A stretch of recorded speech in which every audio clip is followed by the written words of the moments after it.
Now, the ruling Jubilee Party is set to launch its re-election manifesto today to outline its agenda for the next 5 years. President Uhuru Kenyatta says that rapid industrialization was at the heart, or is at the heart, of the next phase of Jubilee's agenda for Kenya's development. Let's go back to our senior political reporter, Chris Thairu, who will be covering that event for us. Chris, we were going through the Jubilee Party's Jubilee government's scorecard.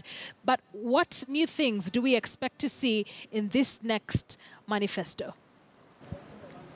Well, Akisa, many expectations, and of course Kenyans will be expecting that the challenges that the Jubilee has of course faced, they'll be trying to tell Kenyans how they intend to face or to tackle the challenges. And one of the issues is corruption. Remember that it has been something that has been in Jubilee government, and of course the cases of corruption and the scandals coming up, of course the public losing money, and of course that has also impacted negatively on the Jubilee government, and even when it comes to their development agenda. Of course, if money is going to the pockets of the few, and of course that has a negative impact in terms of the development. And of course, we also be expecting them to tell us how they intend to ensure that the high cost of living is tackled with, and of course the food security. That is some of the issues that Kenyans will be expecting to see how they promise to tell,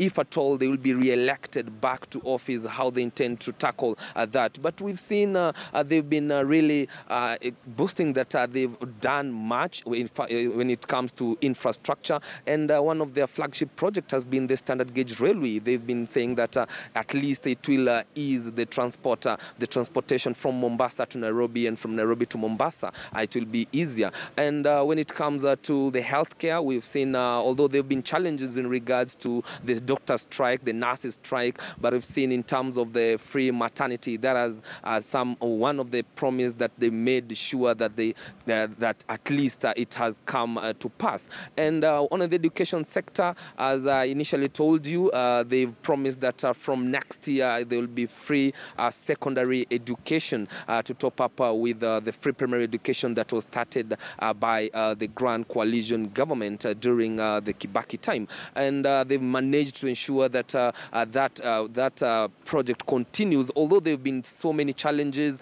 especially when it comes to boarding schools. There's a public primary boarding schools, lack of food shortage in some of the schools. There are some of the challenges that they've been facing, but let's wait and see what will be their promise this time round. So far, nothing much happening here, apart from a number of security officers who are still here still this morning, just to ensure that everything will be sorted in terms of the security aspect. But to expect that they will be here from 5:30.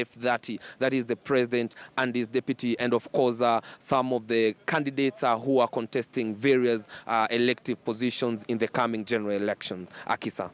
Thank you for that update. Our senior political reporter, Chris Thairu, joining us from the Kasarani Stadium. The event is expected to begin at 5:30 p.m. And of course, we'll be bringing you details of that. Let's get into that.